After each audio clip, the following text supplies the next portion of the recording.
ملګرو زمون خوښه داسې ډیر شیزونه کوم چې موږ په خپل نارمل سترګو نشو لیدای لکه د انجکشن لګولو وروسته یا د ماشي د چیچلو وروسته دا غزي سرفیس څنګه په نظر ښکاري او آیا تاسو ته دا پته شته چې یو میګه په مایکروسکوپ کې د لیدلو وروسته د یو راکشس نه کم نه ښکاري او آیا تاسو چرته دا سوچ کړی دی چې یو مسپم په مایکروسکوپ کې د کتو وروسته څنګه په نظر راځي نو ملګرو په دې ویډیو کې به موږ داسې شیزونه د مایکروسکوپ په مدد سره وینو د کم نه چې په واقعي تاسو حیران پاتې شئ نمبر 8 ملګرو د یو ګارډن په خو به تاسو روزانه خپېک دی او ګرځي به پی خو کدا واخه تاسو په مایکروسکوپ کې ولیدو نو تاسو به د دې وخت سره مرګتیا ته زړه کیږي ولې چې په مایکروسکوپ کې دا واخه صداسي سمایل کوي او په نظر راځي د مایکروسکوپ دا نظاره واقعي ډیر سټیسفاینګ ښکاري دا واخه داسې ښکاري لکه تاسو د ویلکم د پاره چې په دې باغ کې ولاړی که تاسو دا چرته په خپل نارمل سترګو لیدلې وې نو کېدای شي روزانه چې د خپل سمایل تاسو لیدو نو تاسو موډ به په خپل ښه کېدو نمبر 7 د انسان جبه په لیدو کې سموث ښکاریږي او دا جبه تاسو ته د خوراک ټیسټ هم ښيي خو یا تاسو چرته دا سوچ کړی چې په مایکروسکوپ کې دا جبه څنګه ښکاریږي نو راځي چې موږ تاسو ته نن دا وښایو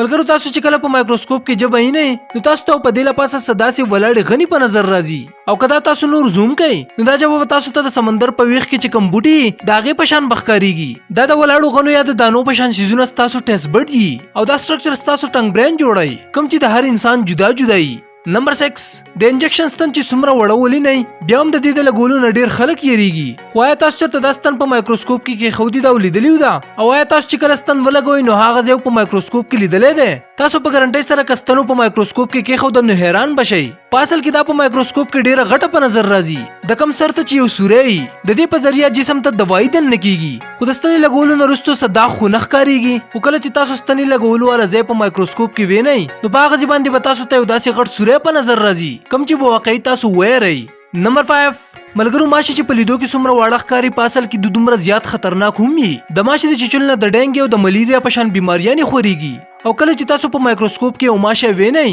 نو داغه په باډي سټرکچر کې به تاسو ډیر شیزونه وینئ لکه څنګه چې په دې ستنې والا خله باندې ماشه وینه راکاږي نو دا د یو نارمل ستنې په شان خو کله چې دا په باډي کې دنه شي نو د دې خولې جدا جدا حصي کم چې په یو ځای باندې د زیاتو نه زیاته وینه راکاږي او د ماشو په خپو باندې سغنی هم راوتی او د اوسه پورې د ماشو تقریبا 3000 سپیشیز تلاش شوي دي داغه پہچان تاسو په مایکروسکوپ سره په آرام سره کولای شئ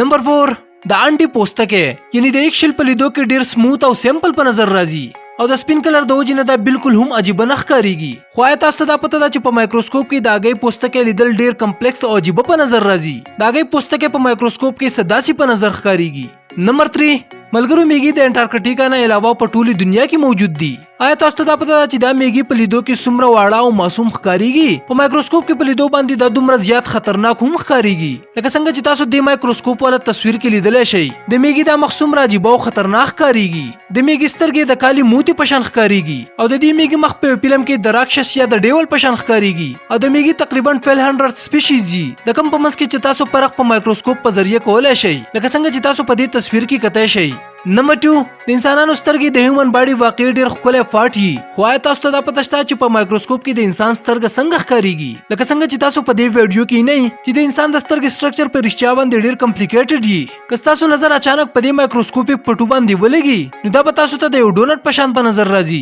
خو تاسو چې کله په غور سره د مایکروسکوپیک تصویر ته وګورئ نو دا په یونیورس کې د یو بلیک هول په شان ښکاریږي ولې چې ملګرو د انساني سترګې د تور ځای په اصل کې خالی ځای او دا دنې طرف ته راښکودی شوی نمبر 1 آیا تاسو د هیومن سپم مایکروسکوپیک تصویر لیدلې ده په دې تصویر کې چې تاسو دا واړه د مایانو په شانی نه دا په اصل کې میل سپم زی په کوم کې چې د دویمه ژوندۍ پاور موجود دي دا سپم دغه شان چلیږي په میلز کې دنه داسې بشمار سپم زی کوم چې په مخه دغه شان حرکت کوي او د نوې ژوندۍ د جوړولو کوشش کوي ملګرو که دا ویډیو تاسو خوښ شوی نو ویډیو خامخا لایک کړئ د خپل ملګرو سره شیر هم کړئ او د داسې نورو ویډیوګانو کتلو لپاره دا چینل خامخا سبسکرایب کړئ جزاک الله